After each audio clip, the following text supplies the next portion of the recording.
If you've ever heard that increasing your cadence is supposed to make you run better, but every time you try, it feels like your lungs are going to explode, been there, then this video is for you. I'm Dr. Abby Seiler, a physical therapist, your go-to person for helping you run better over the age of 35 without injury. Today, I want to talk about 6 proven tips to help you increase your running cadence safely and efficiently.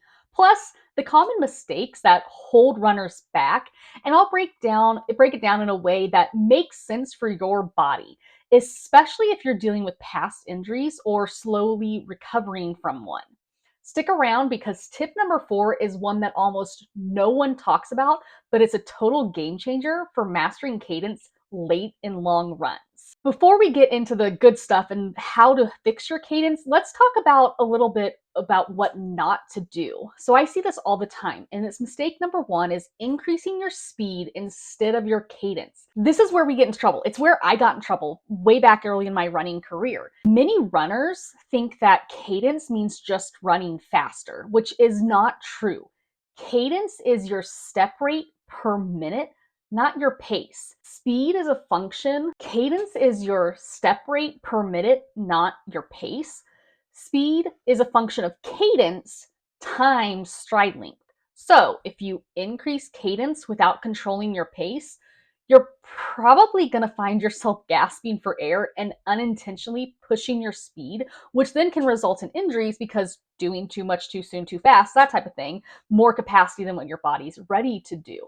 And I see this in so many runners that I work with trying to increase their cadence. They hear that cadence is the thing that you need to increase, and that's what we should do. And yeah, cadence is important, but you need to do it correctly. It's not about the pace. Then mistake number 2 I see people making when they're trying to increase their cadence is jumping too far too fast.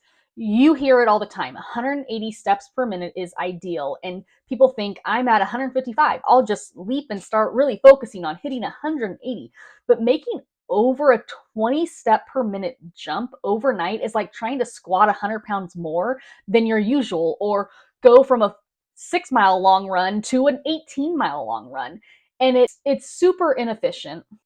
You're doing more than what is your usual and what you're able to. It's awkward and inefficient and often ends up in more fatigue or even injury, usually injury, because we're, again, too much, too soon, too fast. So instead, I want people to aim for small 5 to 10% increases and build from there. And if you're in your 40s or 50s or beyond, those smaller increments allow your joints and tendons to adjust and adapt without flaring up if you have some issues. So 6 cadence boosting tips. What I have my patients actually do and what I've done myself to help with my cadence. Remember, cadence, 180 cadence isn't end all be all perfect cadence. It's not the one and only, but it's a good general term, general cadence to aim for. So tip number 1, use a metronome app.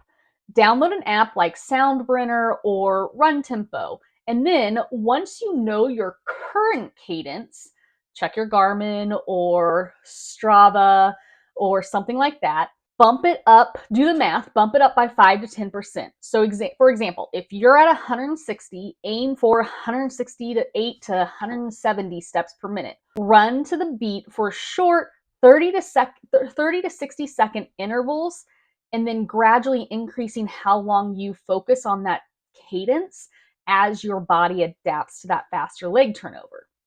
Tip number 2, practice on a treadmill. Treadmills are wonderful.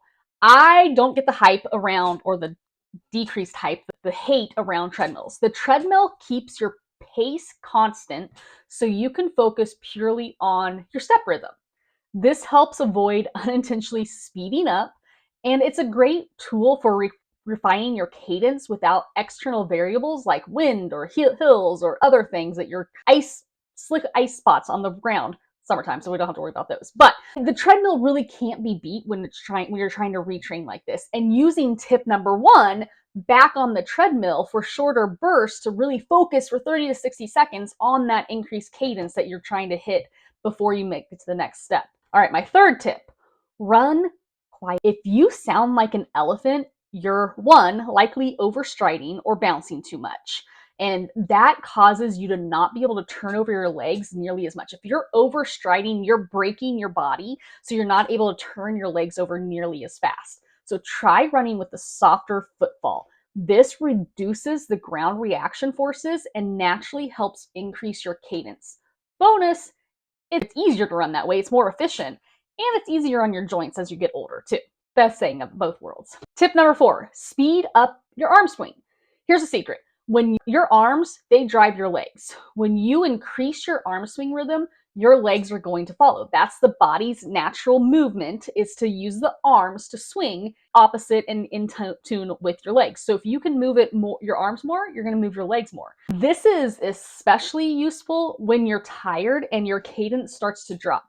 So try a slightly faster arm swing during the last mile of a longer run and feel the difference. Don't go crazy. You're not going to get to your goal cadence doing this, but it's definitely going to help you pick up that cadence a little bit towards the end of when you're feeling more fatigued. All right, number 5, use wearables like your watch, things like that, to monitor your cadence. Your Garmin or a running app can display real-time cadence. Set up your watch to show it during your runs.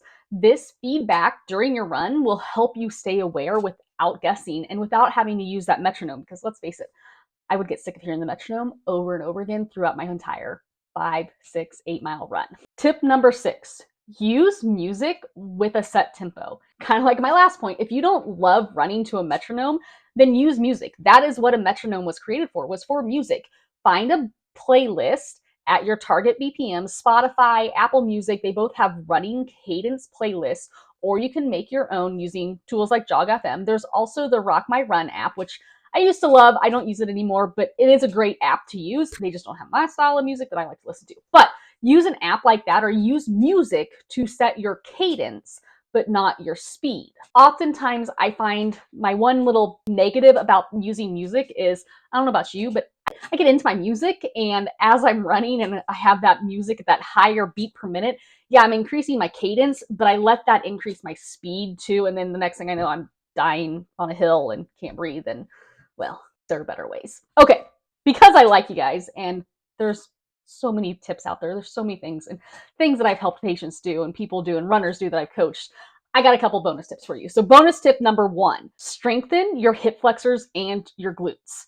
Older runners, especially in our 30s, 40s, 50s, 60s, and beyond, we often compensate for weakness in the hips by overstriding, by reaching forward. So adding hip strength drills like monster walks and single leg glute bridges, they can make higher cadence feel more natural and sustainable. And if you don't have the strength to have a higher cadence because your body is compensating, you're never going to hit that cadence mark. And that's why a lot of people think that cadence, a lower cadence, is what causes running injuries.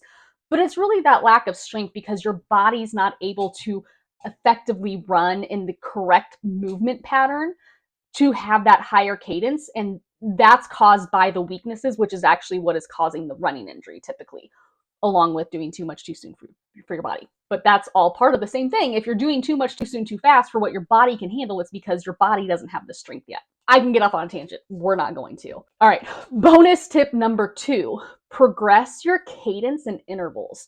You don't need to hold a higher cadence for your entire run right away. Again, back to that tip above. Start with just 1-minute intervals every 5 to 10 minutes and then build from there. So if you can do the 30 to 60 seconds, that's the goal, is start with 30 to 60 second intervals. Do it every 5 to 10 minutes and then keep increasing the length of your interval until you can maintain that cadence for the whole run. But keep in mind, cadence it's going to ever change. It is not going to stay the same for the entire run. That's unrealistic. As we go up hills, as we go down hills, as we're running into the wind, our cadence and our foot turnover is going to change slightly. But that's why I say 180 is not the end all be all. It is the goal. It is a good average to hit for, but it's going to change. So keep that in mind when you're doing all of this. Okay, so to sum it up, increasing your cadence is a powerful tool to reduce injury risk and improve efficiency. It helps you improve form, and it helps you work a little bit less hard and run better.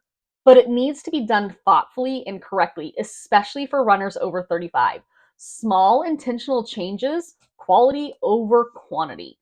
If you're working on improving your cadence or running form and want more tailored support, check out my runner's prehab coaching program.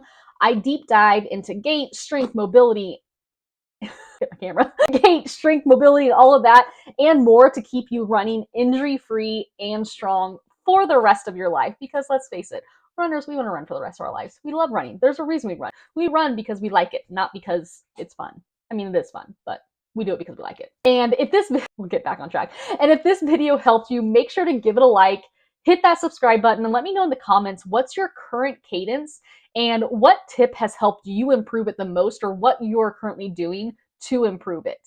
Thanks for watching, and I'll see you next one.